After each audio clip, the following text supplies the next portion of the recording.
Welcome back to Success in Weird and Messy. I'm your host, Kathleen Gabriel.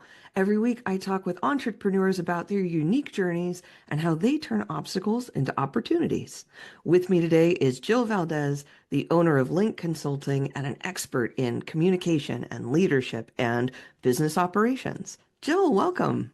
Thanks, Kathleen. It's great to be here. Oh, it's always good to talk to you. I'm so glad you're here. I would love for you to tell me more about your business because I know that you play an integral part in business success for the clients that you work with. Oh, thank you. Thanks. Yeah, ultimately, Kathleen, I'm helping small business owners transform their companies into healthy and thriving organizations. Many of my clients, when they're coming to me, they're feeling overwhelmed by just the day-to-day challenges. Most of them started a business similar to you and me. It took off, it grew. All of a sudden, it was like, oh, I didn't really plan for things. I didn't really plan for this kind of growth. Oh no, I need to add staff because I can't keep doing it all by myself. I'll bring on my brother, or hey, I worked with that person before, I'll bring them on, kind of thing. And so all of a sudden, there's just these constant fires to put out. There's miscommunication, there's systems that aren't in place. And really, there's this sense that the business is running them instead of them running their business.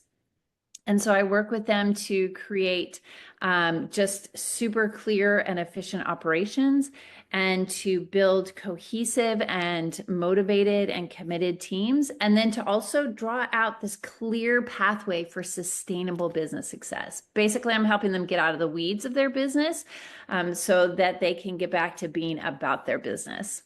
That's incredible because I think that's something that every growing business owner experiences of you start off with your brilliant idea and the people that you're going to do it with and you kind of go forward in hope and optimism and then you reach that point of why is everything so chaotic and why can't I figure that out on my own? Yeah. And why can't people figure that out on their own? What is the difference between being a business owner and being an expert in leadership and operations? Well, because being a business owner means that you're really good at what your business is about.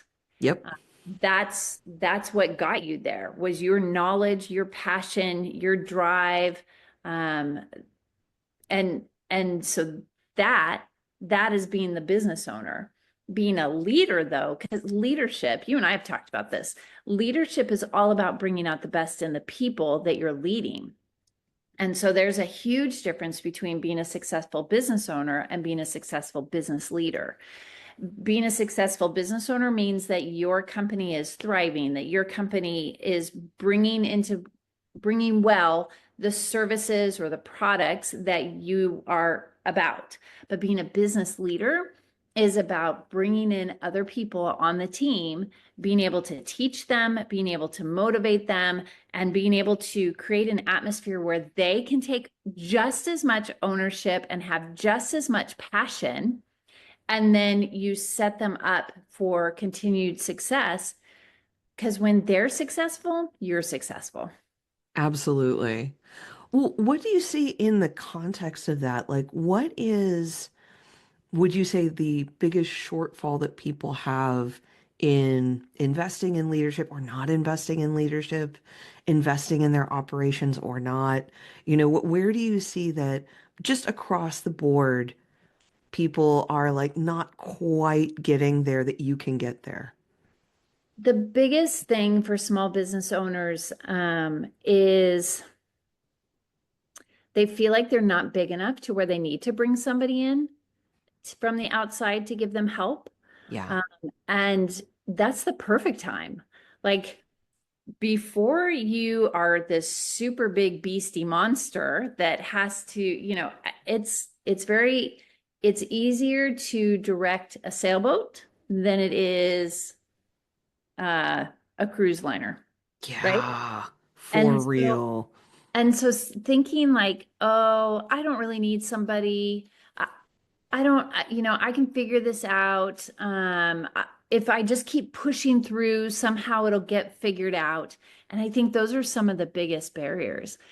I've been meeting with he's a colleague of mine, probably going to become a client of mine because we've been talking about some of his challenges. He sent me a picture of his desk right now.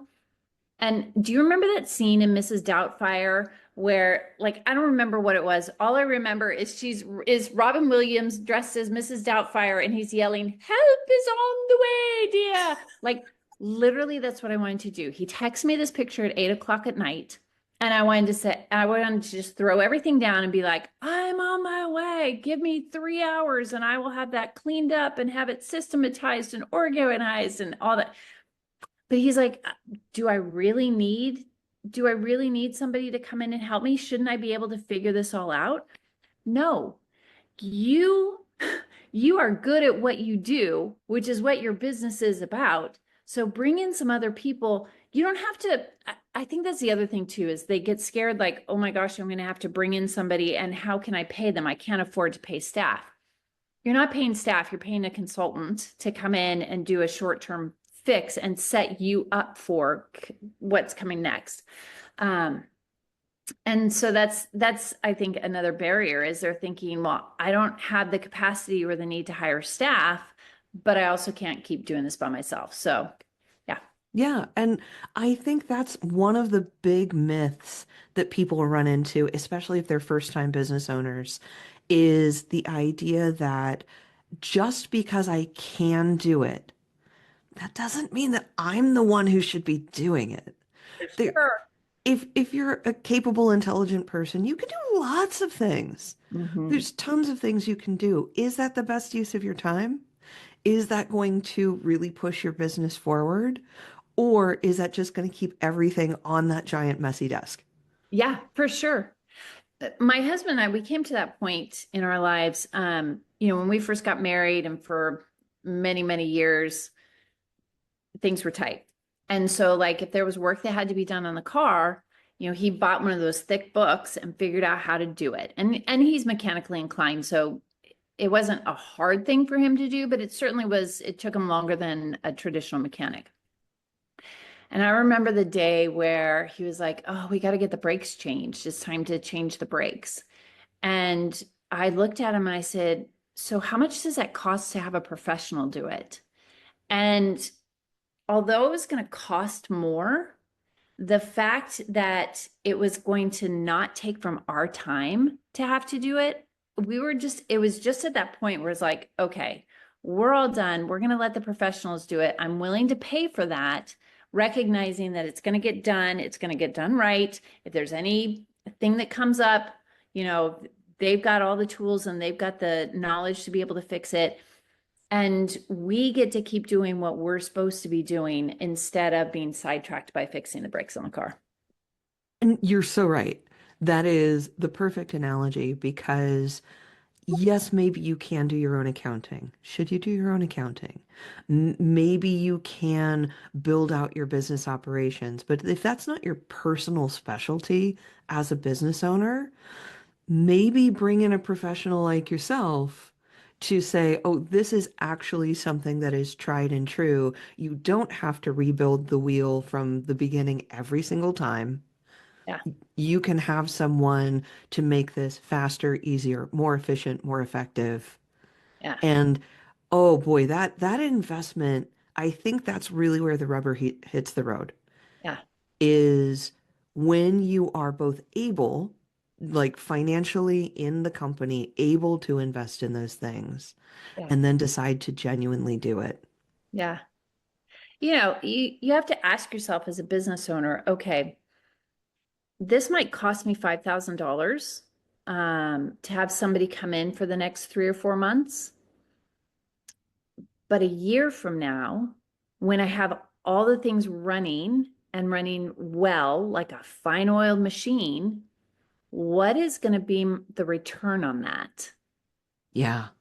And honestly, if you think about the difference between that kind of consulting fee and bringing in an employee, bringing in two or three employees, Right. the difference is huge. Mhm. And then that return on investment, because if you're getting targeted help, that return is enormous. Yeah. So, finding the right people to give you the right help, that's how businesses succeed, Yep. really. Absolutely. Yeah. Yeah. So as you are your own business owner, what is the weirdest obstacle you've run into, the biggest change that you've made, something where you just didn't expect this would be what was going to happen, but you rode through it? The weirdest obstacle that I did not expect was that my phone is not ringing off the hook. Oh no. Because, I again, I help small business owners with this get out of that weeds, right? And when I was telling people that I was doing this, and when I talked to people about, oh, this is what I do, everybody's like, oh my gosh, that's so needed. Talking about leadership development, team development, that's a big part of what I offer for companies. And so talking about that, and people were like, oh my gosh, that's so necessary. They'd have stories about places they worked and how they didn't have that figured out and blah, blah, blah. So I'm like, okay, I do know what the market needs. I am on target on that. And my phone was nothing. I was like, what is going on? Um, and so really the how I overcame that was I spent some time really getting my messaging right, Yeah. because it was too complicated. Yes, I think that's true for a lot of us. And Yeah. especially those of us who are experts in our own field saying, oh, this is the shorthand. This is the stuff everyone knows. It took me a long time to realize what I'm saying is actually still not what everyone knows. Yeah, yeah, yeah. Like you and I, we can sit down and we can talk and we can be talking about things and we totally get what each other's saying. I have Yeah. another colleague, he's a coach like me, he's a consultant, and we talk about organizational health all the time. And we just talk in that language. And there was this one day where I was like, um, you and I talk this way, and literally none of our potential clients do. Yep. And when we're talking about this situation, they're seeing it as this. And so, really, just having to change that dialogue and change that message so that the potential clients and people I was talking to could actually understand, um, and fully have a vision that this is what I meant with those words. Yeah, and that's a really key part of, I think, anyone's marketing efforts is that you have to identify not just the problem as you know what the problem is. Right. You have to identify the problem as, oh, this is what my client is feeling and thinking, what they're thinking about in the context they're thinking about, even though you're already 10 steps ahead of them. Yep. You know what their problem is, what their solution is, and how you're going to help them, but you have to scale it all the way back to the place where they are. Yeah. What are the words that they're hearing that wakes them up at 3 o'clock in the morning? Yeah, big time. Yeah. Yeah. So, I mean, with that, what kind of changes are you seeing in the whole space that you're in of leadership and of organizational development of operations? Well, what I'm excited to see is that there are companies who are recognizing the need to invest in leadership. Um, Probably, when we were just talking about this, the one challenge though is, oh, well, we can solve this internally. Yeah. And yet, if you have leaders who were not invested in, they don't know how to develop the leaders underneath them. And yet they're the ones who are at the top of the org chart. And so they're the ones who are coming up with the leadership program. So, but I'm super stoked to hear that they're actually recognizing that there is a need for leadership development, that this is not happening by osmosis, that because people were really great at the role that they were in does not mean that they're going to be great at leading a team who's responsible for doing those things. Still having to get that message out though, and really really driving that in that, yes, that person was an amazing salesperson, and they've even been able to mentor some of your newer employees in as salespeople. But leading a department is still very, very different, and you have to set them up for success. Otherwise, they're going to they're going to be frustrated. They're going to be disheartened. The team is going to be frustrated and disheartened. They're going to leave. You're going to have turnover. And then the person who's in charge of the team, because they were so good at it and because that's the expectation of leadership, is they're going to have to be then doing the tasks of the people who have left, all the while still trying to figure out how to be a good leader.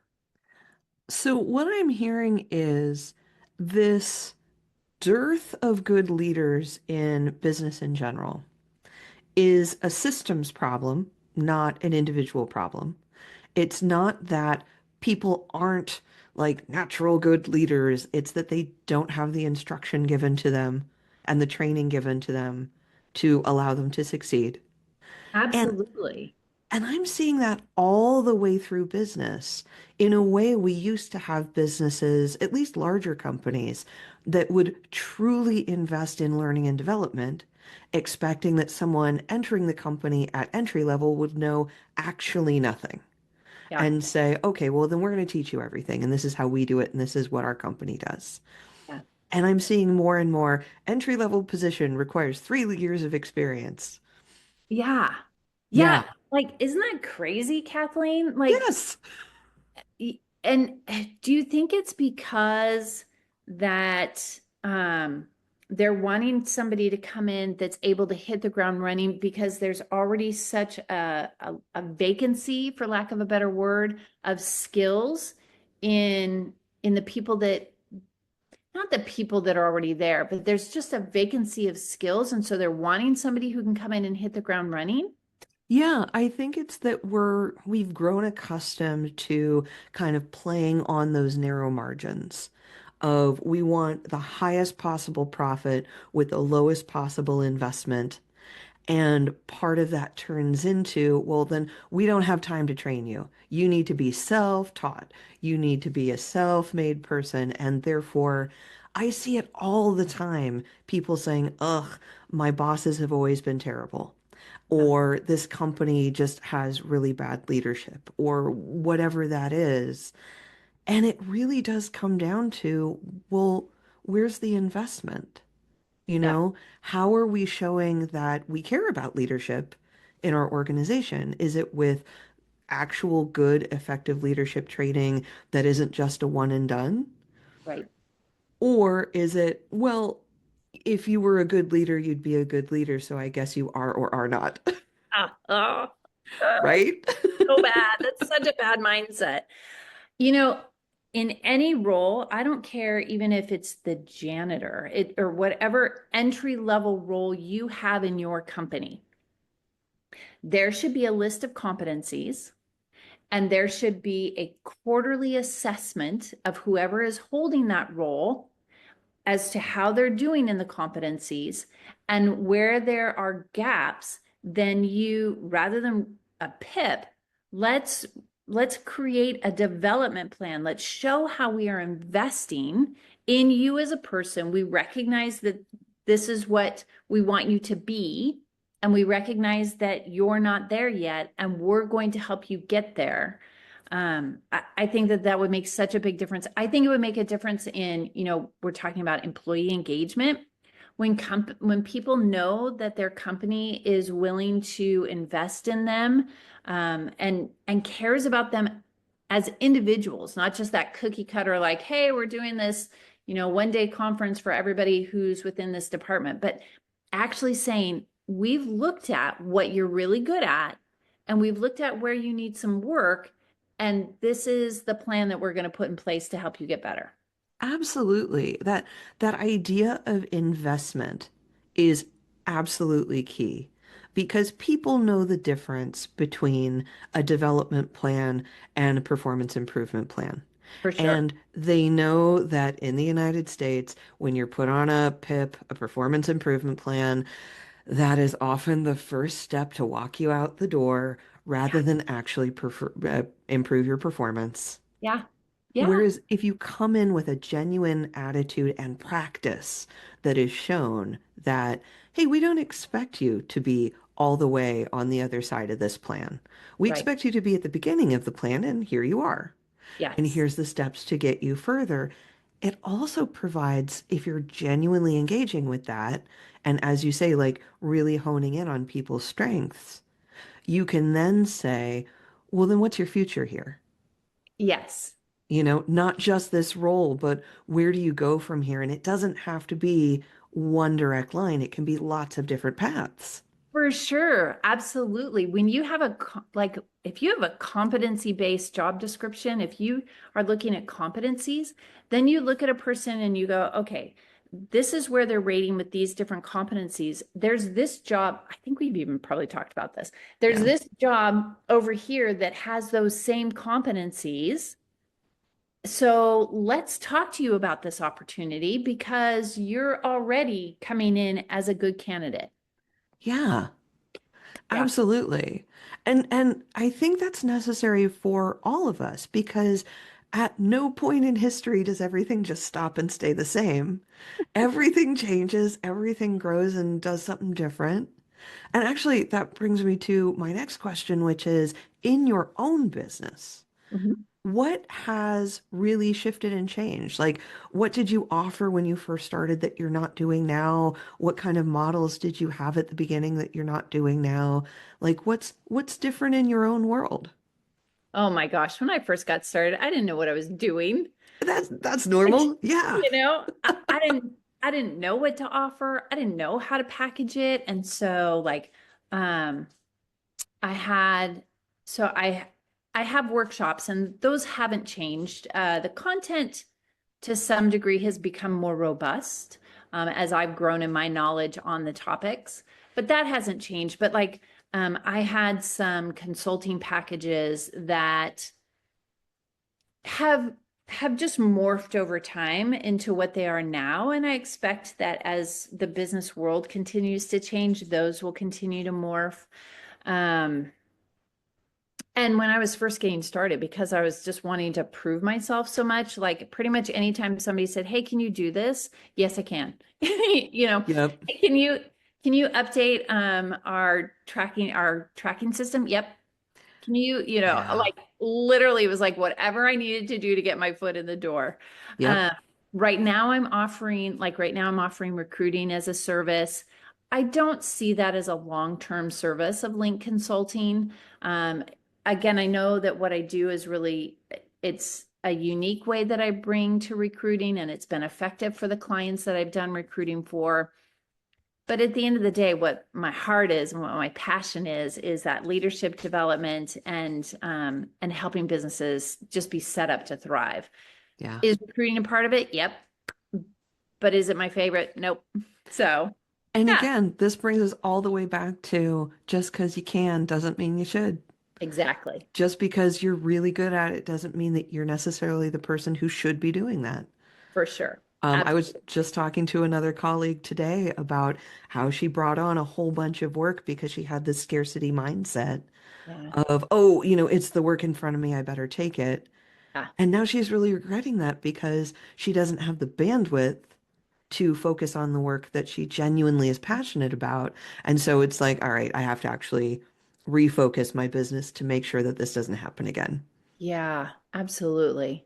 Yeah. Yeah, along the way I've learned like who I want to work with. I had a client that I had a pretty big contract with, and I was excited. I thought that there was going to be some really great things happening. And there was some good that happened, but definitely not the great that I expected. And in the end, I ended up firing them Yeah. because there were just there were so many external factors. They had a bunch of other people speaking into their ear, and I was like, I know what I do, and I don't need to be fighting with people who don't know what I do. And Yeah. yeah, so there's Yeah. along the way there's been clarity about who I really want to be working with and how I really want to be helping them. And that's really when I find this with entrepreneurs most of the time, which is you have your own values and you have your own needs for what you want to be doing. Mhm. And that's why we're not working for other people. That's why we are starting our own thing. Yeah. And really finding people who align powerfully with your values and with what you're trying to accomplish. I mean, that's where the magic is. Yeah. It's one of the reasons why I put my values on my website is so that Yeah. people know this is who you're getting. Um, I remember there's a time back when I was in the nonprofit world, and there was an organization that I was going to go to work for. And they kept saying, "Oh, we're super excited to be working with you. We've been wanting to have a powerful woman come in and be a part of this." And I wanted to say, "Well, be careful what you wish for, because Yep. you asked for this." And it ended up it wasn't good. It wasn't a good fit, and it wasn't a good experience for either one of us. Yeah. And at the end of the day, I told them, I said, "Look, I didn't hide who I was. I didn't pretend to be somebody else to get this job. Like, you said this is what you wanted, and it seemed like it would be a good fit." And they had the opportunity then to learn to be more mindful of when they're looking for somebody to say, "Okay, who is it that we actually really do want?" Yeah. And honestly, in those circumstances, sometimes you don't know what you want until it's in front of you. Yeah. And in their case, they really liked the idea of Yes. someone like you. And what always triggers me with those sorts of things, it twigs my spidey sense, is when they say, "Oh, we've always wanted this, and you're the first time that we've been able to work with that." I'm like, if you'd always wanted it, it would have happened before now. Yeah. So if I'm the very first time that this has happened, I'm curious what you actually mean by that. Yeah. Yeah. So, with all of that, and with the idea of running your business in the way that you want to, with the people that you want to, how do you define success? Mm. Success for me is knowing, and I kind of draw this a little bit from John Wooden. He wrote this book called The Pyramid of Success, and he defines success as basically, paraphrasing, being the best version of yourself every day. To build on that is that I'm living my life on purpose and being the best at that every day. Yeah, I love that. That is a beautiful form of success. I love it. Yeah. Thank you. Well, Jill Valdez, thank you again for joining me today. Where can people find you out in the world on the internet? Yeah, they can find me on LinkedIn. I'm really active on there. I like to hang out there pretty frequently. And also, they can go to linkconsulting.info. If they go there, they will have the opportunity to download for free my little ebook. It's called Confident Leadership: How to Be a Confident Leader of a Committed Team Providing Stellar Service. The title is probably longer than the book. But it's the start. Like, I'm legitimately working on a book that will have that same title. So this is just kind of the start. But yeah, they can Fantastic. get that for free, and they can learn a little bit more about how I help small businesses and how I can help them be their best and be amazing leaders, to get out of the weeds and be confident and have a thriving organization. I love that. Well, we will have that information in the show notes. So thank you everyone for listening. You can find Success is Weird and Messy wherever you get your podcasts. And it helps us so much if you follow, rate, and review. And if you like the show, tell a friend. We'll see you next week.